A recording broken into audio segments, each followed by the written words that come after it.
Well, a very sad and surreal moment here at St James's Park with Spurs leading 2-1. Just a couple of minutes before half-time, the game has been suspended for now because of a medical emergency in the crowd, and that is still being treated right now. And no one is going anywhere for the moment.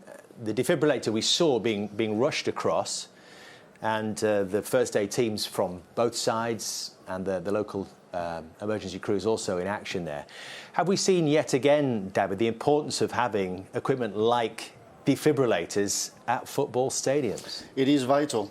It is vital because, and I hope the man or the woman is going to be fine, but it brings back some very weird memories. I've been talking to the lads saying, well, I haven't been in this country doing that for years, and you come back to the game and you have an heart attack and an heart issue in a stadium. It's a bit weird.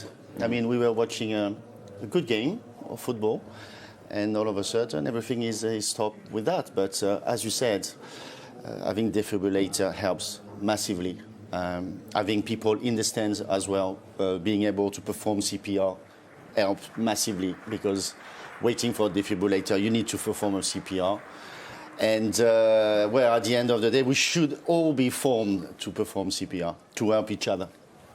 It was really interesting as well to see the speed with which the crowd reacted and the players themselves reacted to alert. But not the speed of the physio.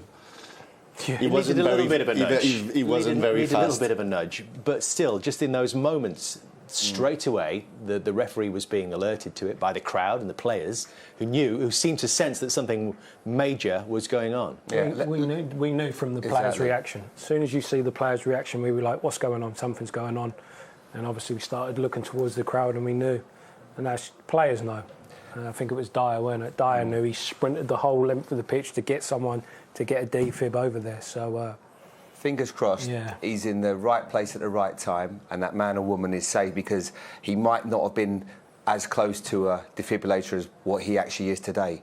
So let's just hope that everything is okay and they've got the chance to resuscitate them. And because, at a time like this, it's not about football. This is about hopefully someone's health and then being okay, because as David knows, and just spending a couple of minutes during the break there talking to him about it, and I know it's made you feel really uncomfortable. So, it's very difficult for everyone in the crowd. It is obviously a very strange experience. So encountering that today is,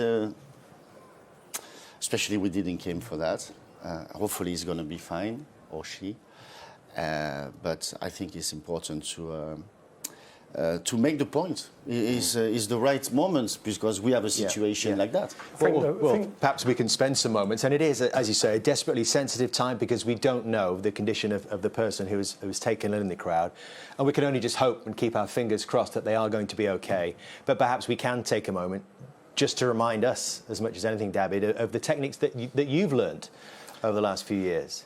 The technique, and also working very closely with the people on the field, working to prevent all that kind of issues, like the British Heart Foundation. In France, I was with Brigitte Macron last week, also at the Hôpital Pompidou, because it is a major issue in the life of countries, of people's life. And there is hundreds of thousands of people dying from sudden death, and we don't know yet the cause of that. It could be coronaries, it could be arthritis, it could be anything, but it could be also nothing. If we look at, make a survey on what happened in France, for example, out of 10,000 people, we know the cause for some of them, but for some of them we don't know. We don't know the cause of that. So we need to improve our knowledge about sudden death, being able to treat people and to prevent also, to form people. It is also very important because, as Jamie said, luckily he's surrounded by a lot of people. He's in a stadium of football, and obviously you have a defibrillator around. But if anything happened like that at home without anyone around, any defibrillator, it would be a major cause of problem. So what you go on, Kieran? When you do your coaching badges now, obviously aspiring to be a coach, it's compulsory that you do your first aid as well on top of that.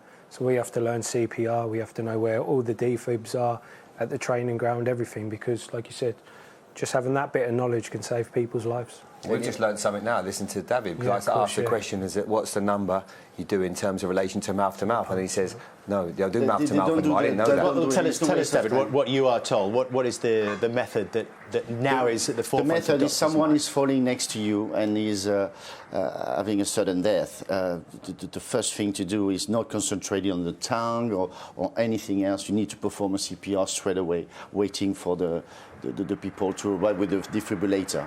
But also is to be informed to how to use a defibrillator, because it's not that easy. Yeah. And also when something occurs like that, you will be in a situation, sometimes you'll be stressed and you will not do exactly what to do. Even if you do, the last thing you should do is try. You need to do it, you need to do something. The applause that you can hear is because the person is now being moved. All you can see over there from this side of the ground is the people in the high-vis jackets who are clustered together.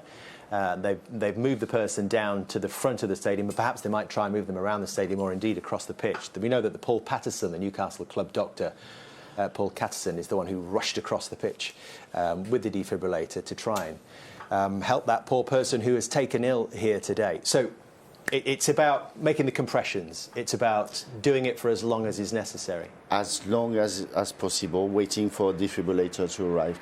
And this is what saved my life. The words of the surgeon to operate me with the full bypass. He said, I've done my job, but I didn't save your life. The one who saves your life is the one next to you on the football pitch. And Frédéric Mendy and those guys, they had been informed how to perform a CPR. And they did it for 12 minutes. And I was dead for 12 minutes. So it is very important, because otherwise the brain will be damaged. And even if they save your heart, with your brain damage, when you're practicing, you don't realise how hard it is to maintain the compressions as well.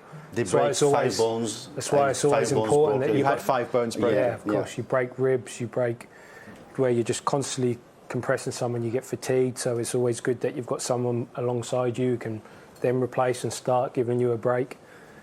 Is that really important, the weight of the pressure as well? It is. Sometimes the people, they don't want to hurt you too much, so they are very light on the pressure, but you need to go very deep, very deep. It doesn't matter if you break ribs, but you need to do a good one. And when you learn how to do it, it's impressive, because you're going very strong. You're very strong on the body, but this is the key. This is key, and this is vital. They're not going anywhere at the moment, so players suspended here. We're told, the PA announcer has just said that when the players do come out again, they'll be warming up for 3 minutes before playing what was 7 minutes of extended time. It must be very strange for those players in the dressing room as well, Kieran. Of course, yeah. For all players, like, football is, we say for Newcastle fans, football is life and death for them, but football is nothing compared to life. And they don't know what's going on with this, like you said, if it's a male or female, a boy, an adult, a girl.